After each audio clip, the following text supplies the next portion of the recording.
നമസ്കാരം. മലയാളി വാർത്തയിലേക്ക് സ്വാഗതം. ശബരിമലയിൽ നടന്ന സ്വർണ്ണക്കൊള്ള അത് തിരുവിതാംകൂർ ദേവസ്വം ബോർഡിനെ ചെറുതായിട്ടൊന്നുമല്ല നാണം കെടുത്തിയത്.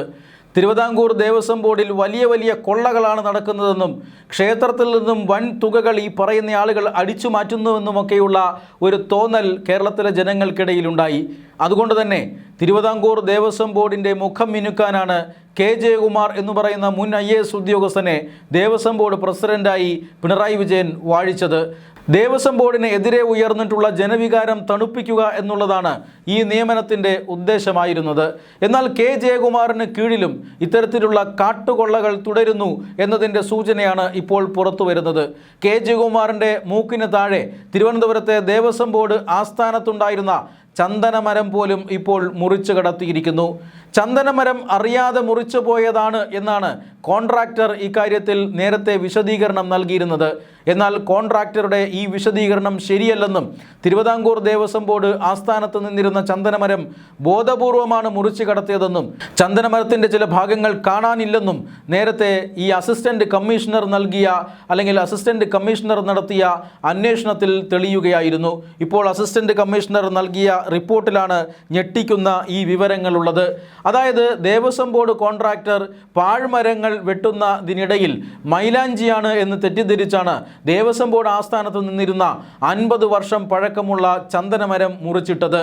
ചന്ദനമരത്തിൻ്റെ ഈ ചില്ലകൾ മുഴുവൻ അരങ്ങിയതിന് ശേഷമാണ് ചന്ദനമരം മുറിച്ചിട്ടതിന് ശേഷമാണ് പാഴ്മരങ്ങൾ ആയിരുന്നു ചന്ദനമരമായിരുന്നു എന്ന് തങ്ങൾ അറിഞ്ഞില്ല എന്നൊക്കെയുള്ള വിചിത്രമായ വിശദീകരണവുമായി കോൺട്രാക്ടർ രംഗത്തെത്തിയത്. എന്നാൽ കോൺട്രാക്ടറുടെ മൊഴിയിൽ വലിയ വൈരുദ്ധ്യങ്ങൾ ഉണ്ടെന്നും കോൺട്രാക്ടർ അങ്ങനെ നിരപരാധി ചമയേണ്ട കാര്യമില്ലെന്നും ഇത് അത്ര സ്വാഭാവികമായ നടപടിയല്ലെന്നും വൻ ഗൂഢാലോചനയുടെ ഭാഗമായി നടന്നിട്ടുള്ളതാണെന്നും 50 വർഷം പഴക്കമുള്ള ഒരു ചന്ദനമരം മൈലാഞ്ചിയാണ് എന്ന് തെറ്റിദ്ധരിച്ചുകൊണ്ട് മുറിച്ചു എന്ന് പറയുന്നത് വിശ്വാസ്യയോഗ്യമല്ലെന്നും മുറിച്ചിട്ട ചന്ദനത്തടിയുടെ പല ഭാഗങ്ങളും കാണാനില്ല എന്നുമാണ് ഇപ്പോൾ അഡീഷണൽ അസിസ്റ്റന്റ് കമ്മീഷണർ നൽകിയിട്ടുള്ള മൊഴി. എന്ന് പറഞ്ഞാൽ ഇത് തീർച്ചയായും വലിയൊരു ചന്ദനക്കൊള്ളയായിരുന്നു. ദേവസ്വം ബോർഡിൻ്റെ ആസ്ഥാനത്ത് ദേവസ്വം ബോർഡ് പ്രസിഡന്റ് അടക്കമുള്ള അധികാരികളുടെ മൂക്കിൻ തുമ്പത്താണ് ഇത്തരത്തിലുള്ള ഒരു വലിയ കൊള്ള നടന്നിരിക്കുന്നത്. 50 വർഷമായി ആ ഭാഗത്തുള്ള ആ ഒരു മരം അത് ചന്ദനമല്ല എന്ന് ആർക്കാണ് അറിയാൻ കഴിയാത്തത്? തീർച്ചയായും കോൺട്രാക്ടർമാർ വർഷങ്ങളായി ദേവസ്വം ബോർഡിൽ പണിയെടുക്കുന്ന കോൺട്രാക്ടർമാരാണ്. ഈ കോൺട്രാക്ടർമാർക്ക് ദേവസ്വം ബോർഡ് ആസ്ഥാനത്ത് നിൽക്കുന്ന ചന്ദനമരത്തെക്കുറിച്ച് അറിയില്ല എന്ന് പറഞ്ഞാൽ അത് വിചിത്രമായ വാദമാണ്. മാത്രമല്ല ഈ കോൺട്രാക്ടർ പാഴ്മരം മുറിക്കുന്നതിനിടയിൽ അറിയാതെ ചന്ദനമരം മുറിച്ചു എന്നാണ് നേരത്തെ മൊഴി നൽകിയിരുന്നത്. എന്നാൽ ഈ പാഴ്മരം മുറിക്കുന്നതിന് ഈ കോൺട്രാക്ടർക്ക് ആരാണ് അനുമതി നൽകിയത് എന്ന ചോദ്യം ബാക്കിയാവുകയാണ്. ആരും പാഴ്മരം മുറിക്കാൻ കോൺട്രാക്ടറോട് ആവശ്യപ്പെട്ടിട്ടില്ല. ആരും അതിന് അദ്ദേഹത്തിന് വർക്ക് ഓർഡർ നൽകിയിട്ടില്ല. അങ്ങനെ ഇരിക്കെ ഇയാൾ സ്വയം എന്തിനാണ് ഈ വോളണ്ടിയർ പണി ചെയ്തത്? എന്തിനു വേണ്ടിയിട്ടായിരുന്നു ദേവസ്വം ബോർഡ് ആസ്ഥാനത്തെ പാഴ്മരങ്ങൾ പൊളിച്ചു നീക്കാൻ ഇയാൾ ഉരുമ്പിട്ടിറങ്ങിയത് എന്ന ചോദ്യമാണ് ഇപ്പോൾ അസിസ്റ്റന്റ് കമ്മീഷണറുടെ മൊഴിയിലുള്ളത്. മാത്രമല്ല ചന്ദനമരം മുറിച്ചതിനെക്കുറിച്ച് വനം വകുപ്പിൽ അറിയിപ്പ് നൽകിയിട്ടും വനം വകുപ്പ് ഇക്കാര്യത്തിൽ നടപടി സ്വീകരിച്ചില്ലെന്നും വനം വകുപ്പ് ഇക്കാര്യം അന്വേഷിക്കാനായി എത്തിയില്ല എന്നും ദേവസ്വം ബോർഡിൻ്റെ പരാതിയുണ്ട്. മാത്രമല്ല ബോർഡിൻ്റെ അനുമതി ഇല്ലാതെയാണ് ഈ കോൺട്രാക്ടർ ഈ കാര്യങ്ങളൊക്കെ ചെയ്തിരിക്കുന്നത് എന്നത് ബോർഡിനെ ഞെട്ടിപ്പിക്കുന്നതായിരുന്നു. അതായത് തിരുവിതാംകൂർ ദേവസ്വം ബോർഡിൽ ശബരിമല മോഡലിൽ തന്നെ പല ക്ഷേത്രങ്ങളിലും കൊള്ളകൾ നടക്കുന്നുണ്ട് എന്ന ആരോപണം നേരത്തെ വന്നിരുന്നതാണ്. ഓഡിറ്റുകൾ സമയത്തിന് നടക്കാത്തത് കാരണം കാട്ടുകള്ളന്മാർ ദേവസ്വം ബോർഡിൽ നിന്നും കോടികൾ കട്ടുകൊണ്ടിരിക്കുകയാണ്. ദേവസ്വം ബോർഡിന് കീഴിൽ വരുന്ന വിവിധ ക്ഷേത്രങ്ങളിൽ ലക്ഷങ്ങളുടെ തട്ടിപ്പ് നടത്തി എന്ന് പറയുന്ന പലതരത്തിലുള്ള വിവരങ്ങൾ ഇപ്പോൾ പുറത്തു വന്നിട്ടുണ്ട്. ഓരോ ക്ഷേത്രവുമായി ബന്ധപ്പെട്ട് ഓഡിറ്റുകൾ പൂർത്തിയാക്കുമ്പോഴാണ് ഉദ്യോഗസ്ഥ തലത്തിൽ വന്നിട്ടുള്ള വലിയ തട്ടിപ്പ് ഇപ്പോൾ ഓരോന്നായി പുറത്തു വരുന്നത്. ഈ സാഹചര്യത്തിലാണ് ദേവസ്വം ബോർഡ് ഹെഡ്ക്വാർട്ടേഴ്സിൽ തന്നെ നിലനിന്ന ചന്ദനമരം മുറിച്ചു കടത്തി എന്ന വാദവും എത്തുന്നത്.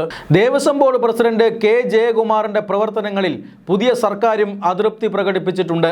നേരത്തെ സ്വർണ്ണക്കൊള്ളയുമായി ബന്ധപ്പെട്ട ചില ആളുകളെ ദേവസ്വം ബോർഡിൻ്റെ ചില നിർണായക പോസ്റ്റുകളിൽ നിയമിച്ചതായും ആ പോസ്റ്റുകളിൽ അവരെ നിയമിക്കുന്നതിന് സർക്കാർ അനുകൂലമല്ല എന്നറിയിച്ചിട്ടും എന്തുകൊണ്ടായിരുന്നു ആ നിയമനം എന്നും ഇപ്പോൾ ദേവസ്വം മന്ത്രി തന്നെ എടുത്തു ചോദിക്കുന്ന സാഹചര്യമുണ്ടായി.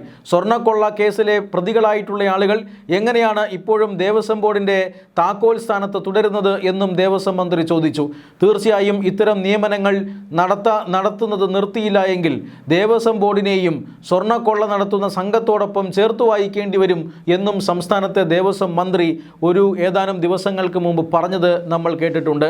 എന്ന് പറഞ്ഞാൽ ദേവസ്വം ബോർഡിൻ്റെ പ്രവർത്തനങ്ങളിൽ സർക്കാരിന് തന്നെ ഇപ്പോൾ തൃപ്തിയില്ല. അതുകൊണ്ട് തന്നെ ദേവസ്വം ബോർഡിനെ പിരിച്ചുവിടാനോ ദേവസ്വം ബോർഡ് അംഗങ്ങളെ മാറ്റാനോ ഒക്കെയുള്ള തീരുമാനങ്ങൾ സർക്കാർ എടുക്കുമോ എന്നറിയില്ല. എന്തായാലും കഴിഞ്ഞ സർക്കാർ നിയമിച്ച ദേവസ്വം ബോർഡിൽ ഇപ്പോഴത്തെ സർക്കാരിന് യാതൊരു താല്പര്യവുമില്ല, യാതൊരു പിന്തുണയുമില്ല. കെ ജയകുമാർ അടക്കമുള്ള ആളുകളാണ് ഈ ദേവസ്വം ബോർഡിൻ്റെ തലപ്പത്ത് ഉള്ളതെങ്കിൽ പോലും സർക്കാർ തൃപ്തരല്ല എന്നാണ് ഈ വാക്കുകളിൽ നിന്നും, മന്ത്രിയുടെ ഈ വാക്കുകളിൽ നിന്നും ലഭിക്കുന്ന സൂചന. എന്തായാലും ഈ ദേവസ്വം ബോർഡുമായി ബന്ധപ്പെട്ട് സർക്കാരിന് ചില അധികാരങ്ങൾ കൂടെ വേണമെന്നും തീർച്ചയായും നിയമസഭയിൽ നിയമനിർമ്മാണം അടക്കം വരാനുള്ള സാധ്യതയുണ്ട് എന്നും കെ മുരളീധരൻ നേരത്തെ സൂചന നൽകിയിരുന്നതാണ്. എന്തായാലും ദേവസ്വം ബോർഡ് ആസ്ഥാനത്ത് നടന്ന വൻ ചന്ദനക്കൊള്ള ദേവസ്വം ബോർഡിൻ്റെ പ്രതിച്ഛായയെ നശിപ്പിച്ചിട്ടുണ്ട്. ദേവസ്വം ബോർഡിൻ്റെ മുതിർന്ന ജീവനക്കാരടക്കമുള്ളവർ തീർച്ചയായും ഇതിൽ ആശങ്കാകുലരാണ്. ശബരിമല സ്വർണ്ണക്കൊള്ളയുമായി ബന്ധപ്പെട്ട കേസ് പുരോഗമിക്കുന്നതിനിടയിലാണ് ദേവസ്വം ബോർഡ് ആസ്ഥാനത്ത് നിന്നും കോടികളുടെ ചന്ദനമരം മുറിച്ച് കടത്തിയിരിക്കുന്നത്.